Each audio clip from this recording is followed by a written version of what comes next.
pada akhirnya semua masyarakat sadar menjaga kesehatannya sendiri hingga akhirnya mereka jarang ke rumah sakit. Itu baru Anda berhasil berkesehatan. Kalau saya memanai begitu, lebih kepada tindakan-tindakan preventif yang Anda lakukan kepada masyarakat. Hei masyarakat, jaga kesehatan dengan cara seperti ini.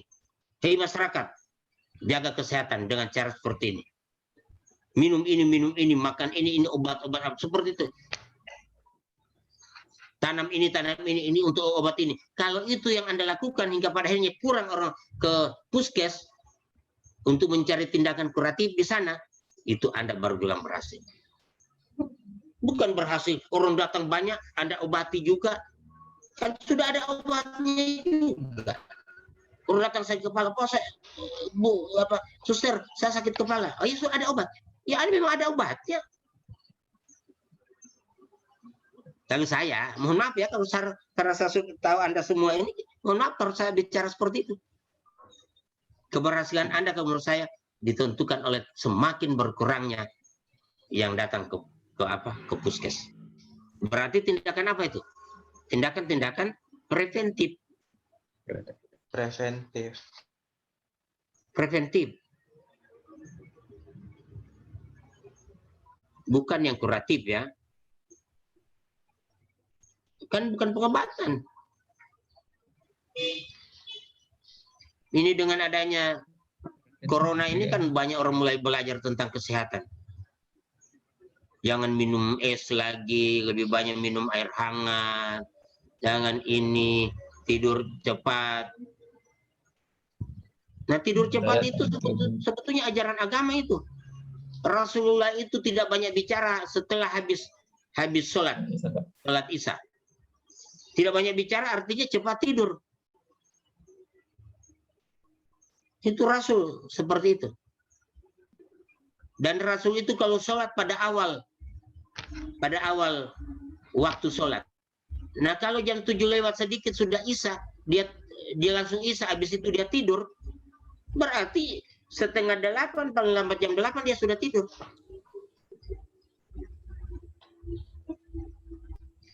Makanya kalau dia bangun jam 2, jam 3, untuk sholat ya sudah tercukupi sekian jam. Kita bagaimana jam 12 tidur? Saya saja tadi malam karena kegiatan ini, 1:30 baru tidur.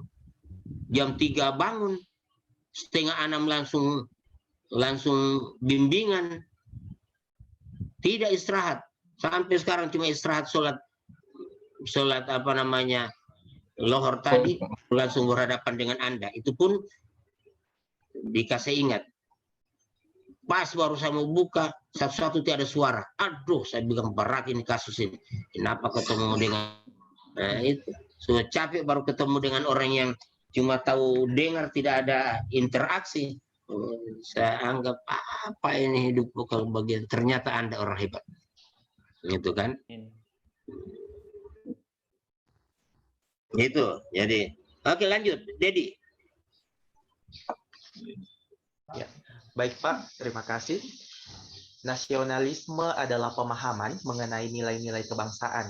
Nasionalisme memiliki pokok kekuatan dalam menilai kecintaan individu terhadap bangsanya, di mana salah satu cara untuk menumbuhkan semangat nasionalisme adalah dengan menanamkan dan juga mengamalkan nilai-nilai Pancasila, pengamalan nilai-nilai luhur yang terkandung di dalamnya. Nah, di setiap penyelenggara negara, baik di pusat maupun daerah. Seperti itu, Pak. Itu. Pancasila digali dari bumi Indonesia sendiri. Bagaimana kehidupan yang beradab. Hingga lahirlah 5 sila atau Pancasila ini. Yang menjadi prinsip kehidupan kita. Orang Indonesia itu harus punya prinsip itu. Prinsip itu menjadi patokan, menjadi pegangan, menjadi pedoman di dalam hidup. Life-nya kita itu. Itu Pancasila. Prinsip. Orang Indonesia prinsip Pancasila. Orang Islam prinsip Al-Quran, hadis Orang Islam, prinsipnya itu. Pada ajaran Al-Quran dan hadis. Kalau Indonesia, ya prinsipnya di Pancasila. Pakai KTP Indonesia Islam, ya dua-duanya. Kenapa kita prinsip di Al-Quran? Ya Al-Quran sudah katakan juga seperti itu. Zalikal kitabu la raiba fihi. Inilah Quran, kitab Quran. La raiba, tidak ada keraguan fihi di dalamnya. Kan begitu. Jadi prinsip kita. Makanya dilanjutkan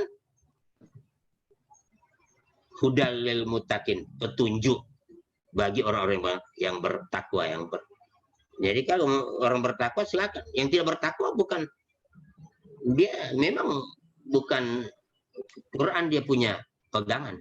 Karena itu hanya petunjuk. Hudal lil muttaqin, hudan, petunjuk. Lil bagi siapa? Orang-orang bertakwa. Kalau tidak berpegang pada Al-Quran bukan bertakwa. Derajat manusia bukan karena presiden, gubernur, bupati, menteri, tidak. Derajat manusia oleh Tuhan hanya diukur dari berapa tingkat takwanya. Nah, kalau berapa tingkat takwanya, berarti berapa jauh dia memaknai menjadikan imamnya itu Al-Quran. Kalau Muslim, kan begitu. Saya bicara begini karena Anda Muslim, bilang Anda Muslim semua. Jadi kita bicara seperti itu. Itu kita bicara nilai. Nah, nasionalisme seperti itu. Pegangan kita. Kenapa kita juga Muslim ke Pancasila?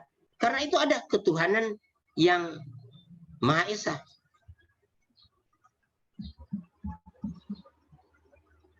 Gitu. Ya, kita jabarkan dalam agama kita itu.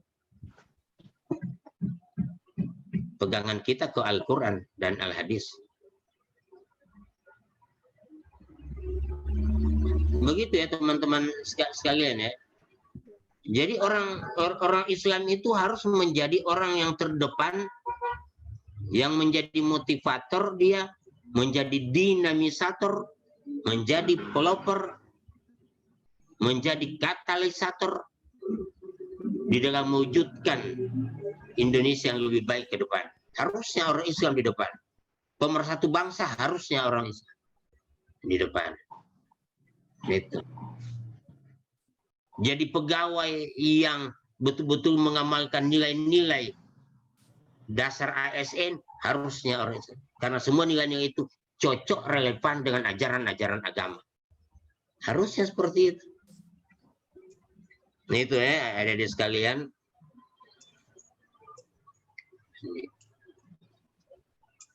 Oke, itu Pak Dedi ya.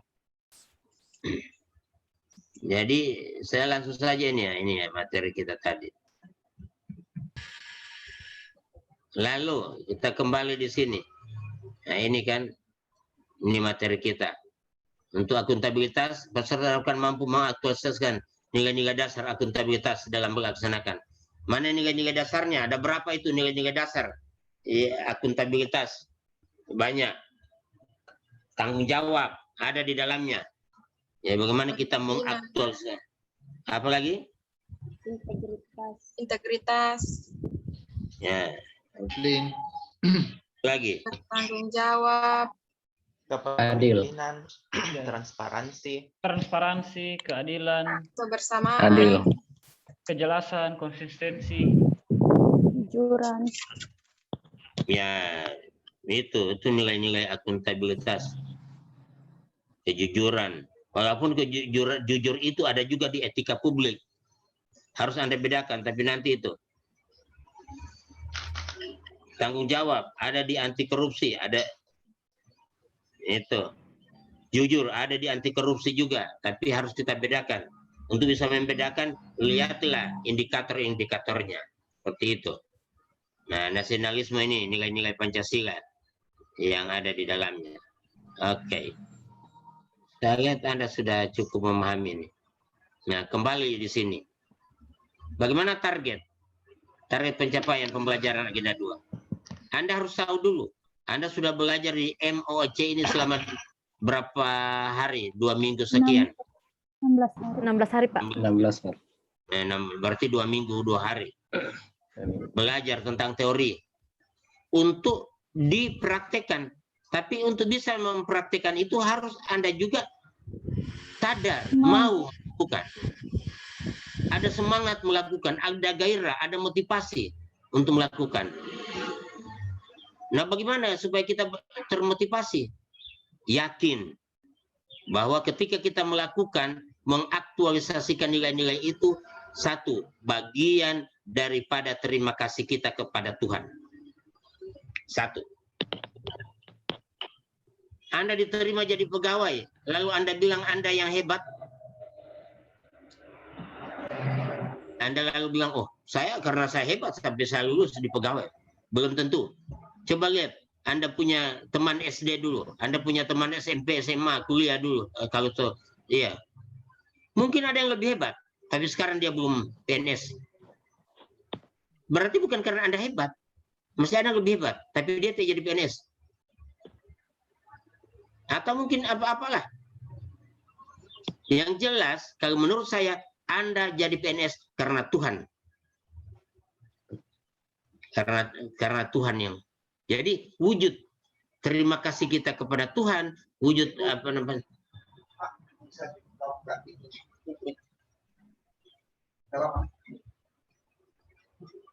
Jadi wujud terima kasih kita kepada Tuhan, rasa syukur kita kepada Tuhan, maka kita laksanakan apa perintah ini, kita bisa aktualisasikan yang nilai-nilai kebaikan yang ada.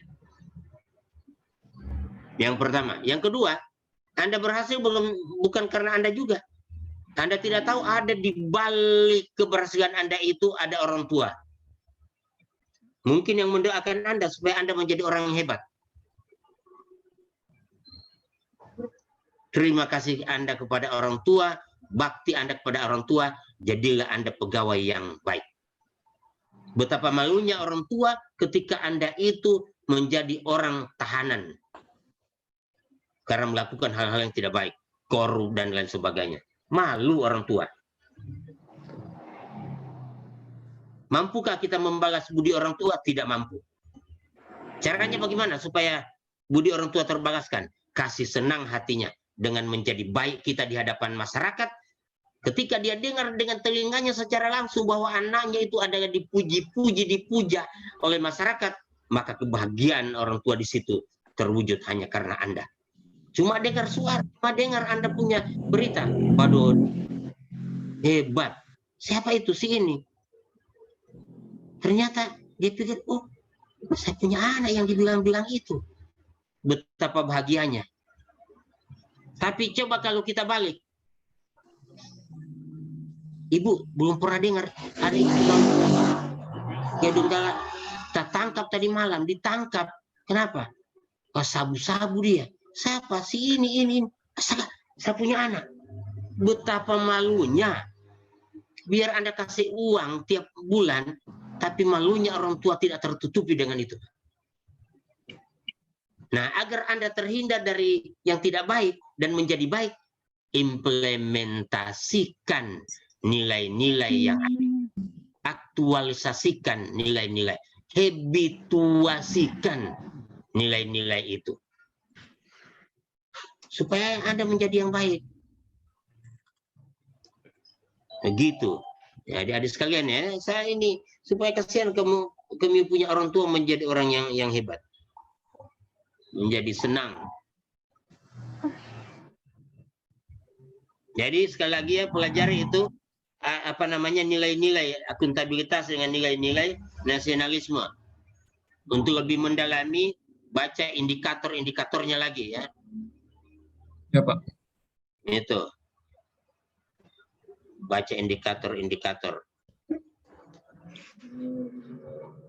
Nah, kita lihat ini. Ini sudah di materi juga sudah ada. Ini nilai-nilainya juga sudah ada materi. Ya, kemudian nasionalisme juga begitu. Indikatornya juga sudah ya. Jadi Saya langsung saja ke sini. Ini ada tugas. Sudah dibagi kelompok tadi. Saya sudah bagi juga kelompok. Ini belanja kasus. Cari di media elektronik atau cetak. Identifikasi kasus terkait dengan melibatkan pejabat pemerintah ASN. Diskusi. Ini tugas kelompok. Diskusi dan analisis kasus tersebut dan buat kesimpulan berdasarkan pemaknaan nilai-nilai dasar PNS. Kemudian individu ini tulislah 3 kegiatan dan dalam satu kegiatan minimal 3 tahapan kegiatan terkait dengan jabatan saudara yang pernah saudara lakukan di OPD di mana saudara ditugaskan. Dalam setiap tahapan kegiatan masukkan nilai-nilai dasar PNS yang terkait dengan mata pelatihan akuntabilitas dan nasionalisme. Untuk memudahkan saudara, nah, ini lihat ada tabel. Contohnya ini 3 sekian kegiatan, setiap kegiatan minimal 3, baru nilai-nilai dasarnya apa yang terkait dengan itu. Itu. Jadi sebelum saya lupa saya jelaskan memang ya, biar kalau sudah ini saya jelaskan, biar kita kembali lagi ke sini tidak ada masalah. Kembali kita bicarakan masalah nilai-nilai. Bagi saya tidak ada masalah. Itu. Contoh Oke. tabelnya tadi Pak bisa Izin bertanya, Pak.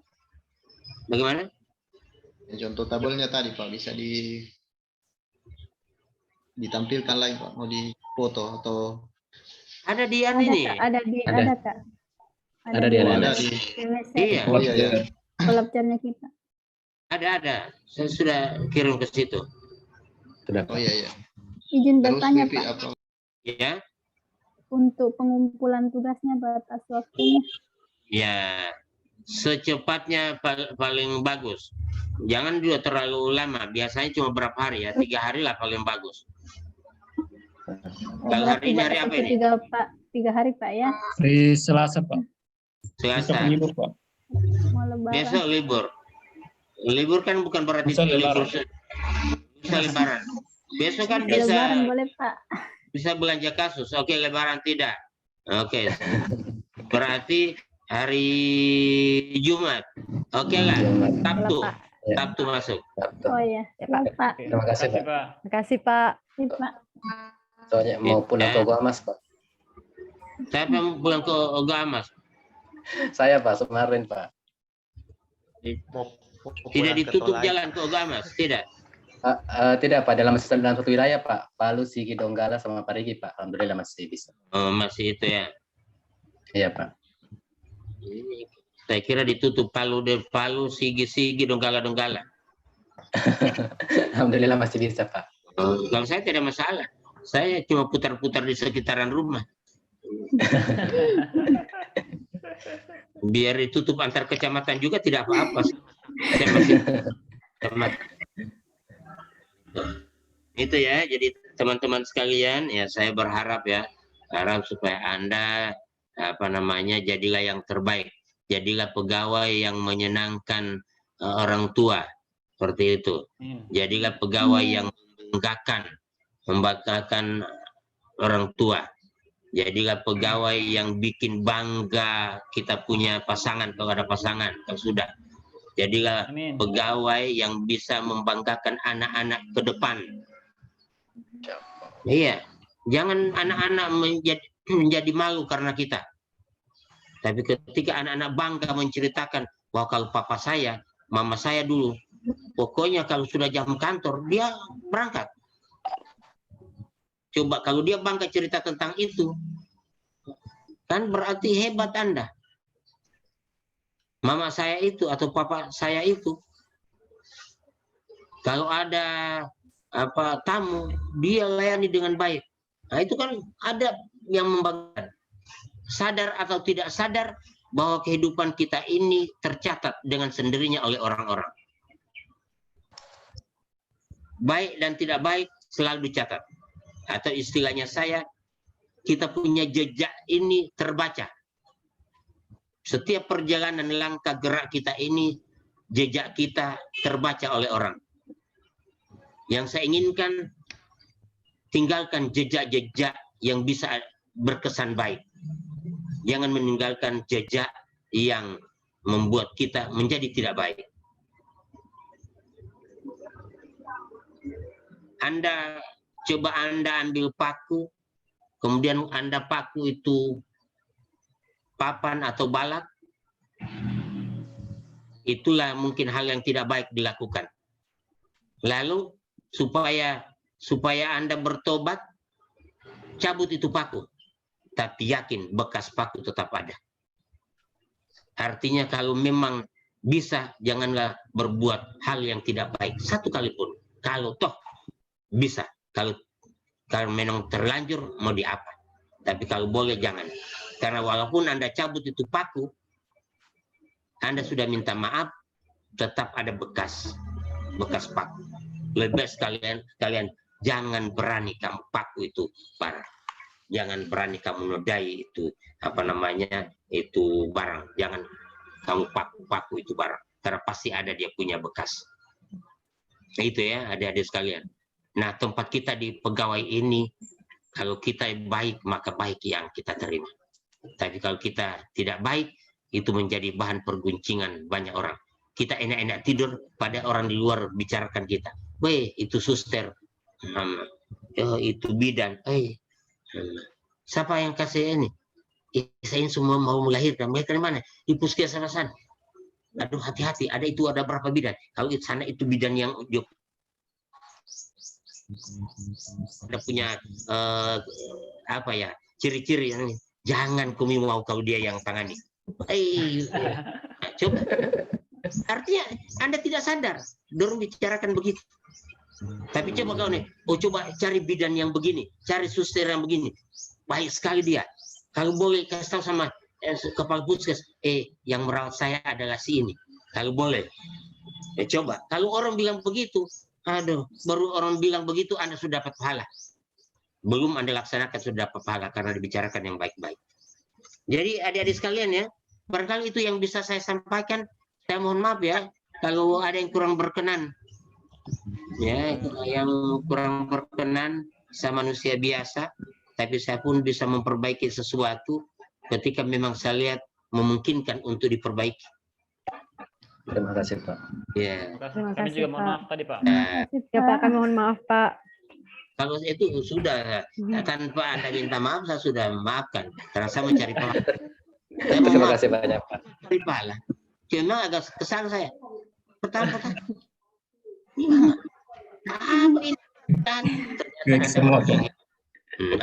ternyata Anda orang yang hebat. Oke, nanti kita ketemu pada pertemuan yang kedua. Oke, teman-teman. Ya, terima kasih banyak materinya hari ini, Pak. Salam saya untuk keluarga, salam saya untuk orang tua, siapapun yang Anda cintai, salam saya untuk mereka. Kita mari berbagi bahagia agar tercipta suatu situasi yang lebih baik. Jangan berbagi tidak baik, berbagilah bahagia. Saya kira begitu. Terbaik untuk Anda supaya Anda menjadi orang yang terbaik. Saya kira seperti itu. Terima kasih. Ini waktunya kita sudah selesai ini, tapi belum Iya, sudah selesai. Sudah ya, luar biasa. Luar biasa ada kita punya host. Kan tadi saya bilang 2:30 lebih sedikit, jadi lebihnya terserah Pak Ali. Iya. Masih bisa dikasih lebih-lebih tuh, Pak. Kenapa bisa lebih perkenalan? Kalau tahu dari awal saya mainkan terus ini. Oke. Kenalan lagi, Pak. Tapi saya masuk ke ini. Setelah ini saya masuk ke jam 3. Ya, angkatan lain ya. Oke, saya kira seperti itu. Sekali lagi saya mohon maaf ya kalau ada yang kurang, saya pun manusia. Oke, saya barangkali mohon maaf Pak host, sebelum saya digiring ke room yang lebih besar, boleh saya saya minta pamit. Oh ya, silakan Pak. Ini kita tidak dalam room besar, sudah dalam room besar ini karena cuma satu kelompok saja. Oh, cuma satu kelompok? Iya, cuma satu kelompok. Oh, pantas kami dari awal sudah siap. Saya jadi bingung. Apa tadi sudah siap?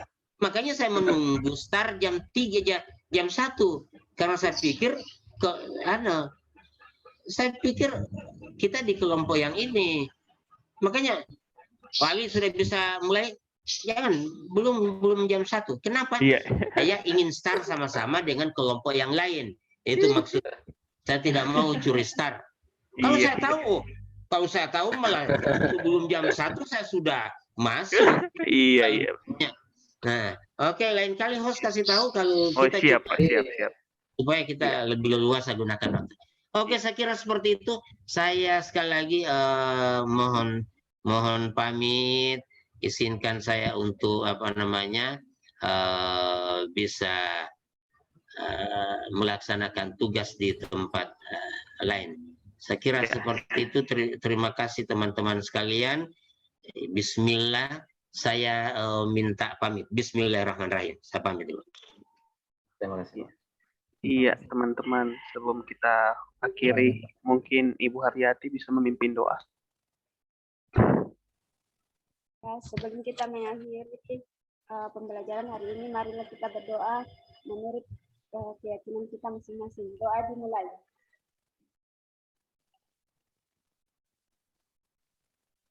Doa selesai. Iya, terima kasih.